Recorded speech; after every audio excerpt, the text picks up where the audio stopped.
23 ವಾರ್ಡ್ಗಳು, 50 ಮಂದಿ ಅಭ್ಯರ್ಥಿಗಳು, 22,502 ಮತದಾರರು. ಇದು ಸೋಮೇಶ್ವರ ಪುರಸಭೆಯ ಇವತ್ತಿನ ಚುನಾವಣೆಯ ಒಂದು ಚಿತ್ರಣ. ದಕ್ಷಿಣ ಕನ್ನಡ ಜಿಲ್ಲೆಯ ಉಳ್ಳಾಳ ವಿಧಾನಸಭಾ ಕ್ಷೇತ್ರ ವ್ಯಾಪ್ತಿಯ ಸೋಮೇಶ್ವರ ಪುರಸಭೆಗೆ ಚುನಾವಣೆ ನಡೀತಾ ಉಂಟು. ಉಳ್ಳಾಳ ವಿಧಾನಸಭಾ ಕ್ಷೇತ್ರ ಅಥವಾ ಮಂಗಳೂರು ವಿಧಾನಸಭಾ ಕ್ಷೇತ್ರ. ಈ ಒಂದು ಸೋಮೇಶ್ವರ ಪುರಸಭೆ ಈ ಹಿಂದೆ ಅದು ಗ್ರಾಮ ಪಂಚಾಯತ್ ಆಗಿತ್ತು. ಗ್ರಾಮ ಪಂಚಾಯತಿನಿಂದ ಪುರಸಭೆಯಾಗಿ ಮೇಲ್ದರ್ಜೆಗೆ ಏರಿ ಈಗ 3 ವರ್ಷ ಆಯಿತು. ಬಟ್ ಬೇರೆ ಬೇರೆ ಕಾರಣಕ್ಕಾಗಿ ಚುನಾವಣೆ ನಡೆದಿರಲಿಲ್ಲ, ಆಡಳಿತ ಮಂಡಳಿ ಇರಲಿಲ್ಲ. ಇದೀಗ ಹೊಸ ಆಡಳಿತ ಮಂಡಳಿ ಈ ಒಂದು ಪುರಸಭೆಗೆ ಬರುವ ಸಲುವಾಗಿ ಚುನಾವಣೆ ನಡೀತಾ ಉಂಟು. ಕರ್ನಾಟಕದಲ್ಲಿ ಹೊಸ ಸರ್ಕಾರ ಬಂದ ಬಳಿಕ ನಡೀತಾ ಇರುವಂಥ ಪೂರ್ಣ ಪ್ರಮಾಣದ ಒಂದು ಸ್ಥಳೀಯ ಪಂಚಾಯತನ ಚುನಾವಣೆ ಇದು. ಸೊ ಈ ಕಾರಣಕ್ಕಾಗಿ ಈ ಚುನಾವಣೆ ಭಾರಿ ಮಹತ್ವದ್ದು ಕೂಡ. ಆಡಳಿತ ಪಕ್ಷದವರಿಗೂ ಮಹತ್ವದ್ದು, ಪ್ರತಿಪಕ್ಷದವರಿಗೂ ಒಂದು ಪ್ರತಿಷ್ಠೆಯ ಕಣ ಇದು. ಈ ಸೋಮೇಶ್ವರ ಪಂಚಾಯತ್ ನಾನು ಈಗಾಗಲೇ ಹೇಳಿದಾಗೆ ಉಳ್ಳಾಳ ವಿಧಾನಸಭಾ ಕ್ಷೇತ್ರದ ವ್ಯಾಪ್ತಿಗೆ ಬರುವಂಥದ್ದು. ಉಳ್ಳಾಳ ವಿಧಾನಸಭಾ ಕ್ಷೇತ್ರವನ್ನು ವಿಧಾನಸಭೆಯಲ್ಲಿ ಪ್ರತಿನಿಧಿಸ್ತಾ ಇರುವವರು ಸ್ಪೀಕರ್ UT ಖಾದರ್ ಅವರು. UT ಖಾದರ್ ಅವರ ವಿಧಾನಸಭಾ ಕ್ಷೇತ್ರದ ಒಳಗೆ ನಡೀತಾ ಇರುವಂಥ ಚುನಾವಣೆ ಇದು. ಇನ್ನೊಂದು ಕಡೆ UT ಖಾದರ್ ಅವರಿಗೆ ಕಳೆದ ಬಾರಿಯ ಚುನಾವಣೆಯಲ್ಲಿ ಎದುರಾಳಿಯಾಗಿದ್ದ ಬಿಜೆಪಿಯಿಂದ ಸ್ಪರ್ಧೆ ಮಾಡಿದ್ದ ಸತೀಶ್ ಕುಂಪಲ ಅವರು ಕೂಡ ಇದೇ ಗ್ರಾಮ ವ್ಯಾಪ್ತಿಯವರು. ಸೊ ಹಾಗಾಗಿ ಇಬ್ಬರಿಗೆ ಕೂಡ ಇದೊಂದು ಬಾರಿ ಪ್ರತಿಷ್ಠೆಯ ಕಣ ಆಗಿರುವಂಥದ್ದು. ನಾವು ಇಲ್ಲಿಯ ಇನ್ನೊಂದು ಚಿತ್ರಣವನ್ನು ನೋಡ್ತಾ ಹೋದ್ರೆ, ನಾನು ಈಗಾಗಲೇ ಹೇಳಿದೆ 22,502 ಮತದಾರರಿದ್ದಾರೆ, 23 ವಾರ್ಡ್ಗಳಿದ್ದಾವೆ. ನಾವು ಈ ಹಿಂದೆ ಗ್ರಾಮ ಪಂಚಾಯತ್ ಆಗಿದ್ದ ಸಂದರ್ಭದಲ್ಲಿ ಇಲ್ಲಿ ಸುಮಾರು 60 ವಾರ್ಡ್ಗಳಿತ್ತು. ಆನಂತರ ಏನು ಪುರಸಭೆಯಾಗಿ ಮೇಲ್ದರ್ಜೆಗೆ ಏರುವ ಸಂದರ್ಭದಲ್ಲಿ ಅನೇಕ ವಾರ್ಡ್ಗಳನ್ನೆಲ್ಲ ವಿಲೀನ ಮಾಡಿ ಈಗ 23 ವಾರ್ಡ್ಗೆ ಅದನ್ನು ಅಂತಿಮಗೊಳಿಸಲಾಗಿದೆ. ಸೊ ಹಾಗಾಗಿ ಆ 23 ವಾರ್ಡ್ಗೆ ನಡೀತಾ ಇರುವಂಥ ಈ ಚುನಾವಣೆಯಲ್ಲಿ 50 ಮಂದಿ ಸ್ಪರ್ಧಾಳುಗಳಿದ್ದಾರೆ. ಬಿಜೆಪಿಯವರು, ಕಾಂಗ್ರೆಸ್ನವರು, CPMನವರು, ವೆಲ್ಫೇರ್ ಪಾರ್ಟಿ ಆಫ್ ಇಂಡಿಯಾದವರು. SDP ಅವರು ಸ್ಪರ್ಧೆ ಮಾಡಿಲ್ಲ. ಎಲ್ಲ 23 ಕ್ಷೇತ್ರಗಳಲ್ಲೂ ಕೂಡ ಬಿಜೆಪಿ ಸ್ಪರ್ಧೆ ಮಾಡಿದೆ. 22 ಕ್ಷೇತ್ರದಲ್ಲಿ ಕಾಂಗ್ರೆಸ್ ಸ್ಪರ್ಧೆ ಮಾಡಿದೆ. 1 ಕ್ಷೇತ್ರಕ್ಕೆ ಕಾಂಗ್ರೆಸ್ ಅಲ್ಲಿ CPMಗೆ ಬೆಂಬಲ ಕೊಡ್ತಾ ಇದೆ. ಸೊ CPMನವರು 2 ಕ್ಷೇತ್ರಗಳಲ್ಲಿ ಸ್ಪರ್ಧೆ ಮಾಡ್ತಾ ಇದ್ದಾರೆ. ವೆಲ್ಫೇರ್ ಪಾರ್ಟಿ ಆಫ್ ಇಂಡಿಯಾ 1 ಕ್ಷೇತ್ರದಲ್ಲಿ ಸ್ಪರ್ಧೆ ಮಾಡ್ತಾ ಇದ್ದಾರೆ. ಆಮೇಲೆ ಒಬ್ಬರು ಪಕ್ಷೇತರ ಅಭ್ಯರ್ಥಿ ಕೂಡ ಇದ್ದಾರೆ. ಒಟ್ಟು ಚುನಾವಣೆ ಬಾರಿ ರಂಗೇರಿ, ಬಾರಿ ಸಂಭ್ರಮದಿಂದ ನಡೀತಾ ಉಂಟು. ಈ ಬಾರಿಯ ಈ ಚುನಾವಣೆ ಸರ್ಕಾರದ ಏನು ಒಟ್ಟು ಆಡಳಿತ ವ್ಯವಸ್ಥೆಗೆ ಅಥವಾ ಏನು ಸರ್ಕಾರ ಕೊಟ್ಟಂತ ಗ್ಯಾರಂಟಿಗಳ ಪ್ರತಿಫಲನವಾಗಿ ಇದರ ಫಲಿತಾಂಶ ಇರುತ್ತಾ ಅನ್ನೋದು ಕೂಡ ಒಂದು ಪ್ರಶ್ನೆ ಆಗಿದೆ. ಯಾಕಂತ ಹೇಳಿದ್ರೆ 30ನೇ ತಾರೀಕಿಗೆ ಫಲಿತಾಂಶ ಬರ್ತಾ ಇದೆ. ಆ ಜೊತೆಗೆ UT ಖಾದರ್ ಅವರಿಗೆ ಕೂಡ ಇದೊಂದು ಪ್ರತಿಷ್ಠೆ. ಇನ್ನೊಂದು ಕಡೆ ಬಿಜೆಪಿಗೆ ಕೂಡ ಇದೊಂದು ಪ್ರತಿಷ್ಠೆಯ ಕಣ ಆಗಿರುವಂಥದ್ದು.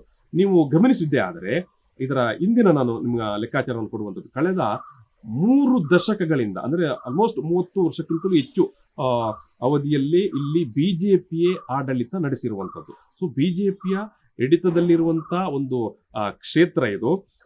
ಹಾಗಾಗಿ ಆ ಕ್ಷೇತ್ರವನ್ನು ಮರಳಿ ಪಡೀಲಿಕ್ಕೆ ಕಾಂಗ್ರೆಸ್ಗೆ ಇದೊಂದು ಸವಾಲಿನ ಪ್ರಶ್ನೆ ಕೂಡ ಆಗಿದೆ. ಸೊ ಹಾಗಾಗಿ ಇಲ್ಲಿ ಮತ್ತೆ ಕಾಂಗ್ರೆಸ್ ಅಧಿಕಾರಕ್ಕೆ ಬರುತ್ತಾ 30 ವರ್ಷಗಳ ಬಳಿಕ ಅನ್ನೋದು ಕೂಡ ಪ್ರಶ್ನೆ.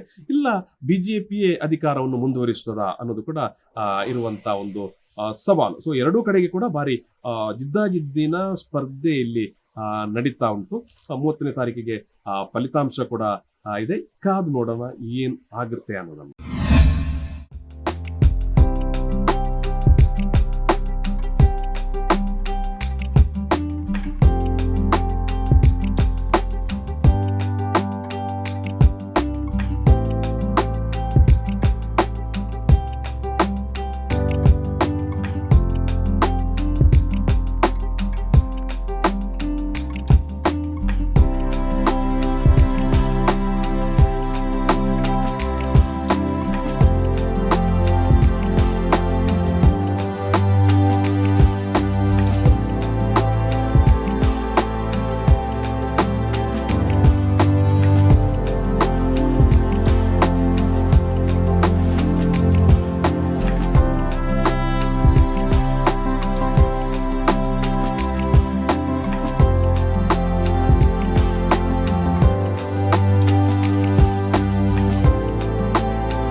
ಸೋಮೇಶ್ವರ ಗ್ರಾಮ ಪಂಚಾಯತ್ ಅಥವಾ ಇವತ್ತು ಪುರಸಭೆ ಏನು ಇದರ ಇನ್ನೊಂದು ವಿಶೇಷವನ್ನು ನಾವು ಗಮನಿಸೋದಾದರೆ, ಇದು ಗ್ರಾಮ ಪಂಚಾಯತ್ ಆಗಿದ್ದಂಥ ಸಂದರ್ಭದಲ್ಲಿ ಇಡೀ ರಾಜ್ಯದಲ್ಲೇ ಅತಿ ದೊಡ್ಡ ಗ್ರಾಮ ಪಂಚಾಯತ್ಗಳ ಪೈಕಿ ಸೋಮೇಶ್ವರ ಕೂಡ ಒಂದಾಗಿತ್ತು. ಅಂದರೆ ಅಷ್ಟು ದೊಡ್ಡ ವಿಸ್ತಾರವಾದಂಥ ವ್ಯಾಪ್ತಿಯನ್ನು ಹೊಂದಿರುವಂಥ ಕ್ಷೇತ್ರ ಇದು.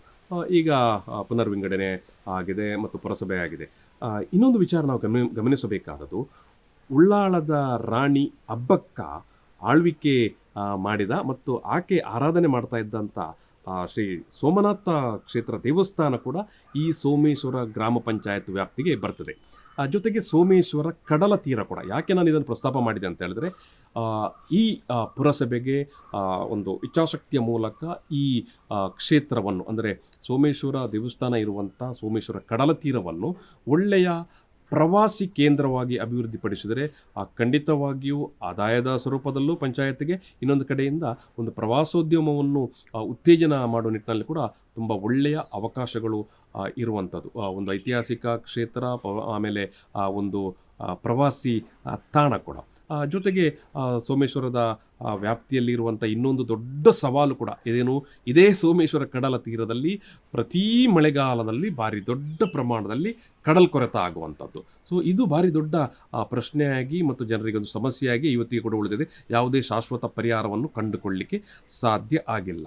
ಉಳಿದಂತೆ ನೀರಿನ ಸಮಸ್ಯೆ ಮತ್ತು ಗ್ರಾಮೀಣ ರಸ್ತೆಗಳು ಮತ್ತು ತ್ಯಾಜ್ಯ ವಿಲೇವಾರಿ ಅಂತ ಸವಾಲುಗಳು ಇವೆಲ್ಲ ಈ ಕ್ಷೇತ್ರದಲ್ಲಿ ಇರುವಂಥದ್ದು. ಇವೆಲ್ಲವನ್ನು ಮುಂದಿನ ಪುರಸಭೆ ಯಾವ ರೀತಿ ಇದನ್ನು ನಿರ್ವಹಣೆ ಮಾಡ್ತಾರೆ ಅನ್ನೋದನ್ನು ಕಾದು ನೋಡಬೇಕಾಗಿದೆ. ಮತ್ತಷ್ಟು ವಿಶೇಷ ವಿಡಿಯೋಗಳನ್ನು ನೋಡಲು ಮತ್ತು ಹೊಸ ವಿಡಿಯೋಗಳ ಬಗ್ಗೆ ತಿಳಿಯಲು ಈ ದಿನ .com ಯೂಟ್ಯೂಬ್ ಚಾನೆಲ್ ಸಬ್ಸ್ಕ್ರೈಬ್ ಮಾಡಿ ಮತ್ತು ಬೆಲ್ ಐಕಾನ್ ಕ್ಲಿಕ್ ಮಾಡಿ.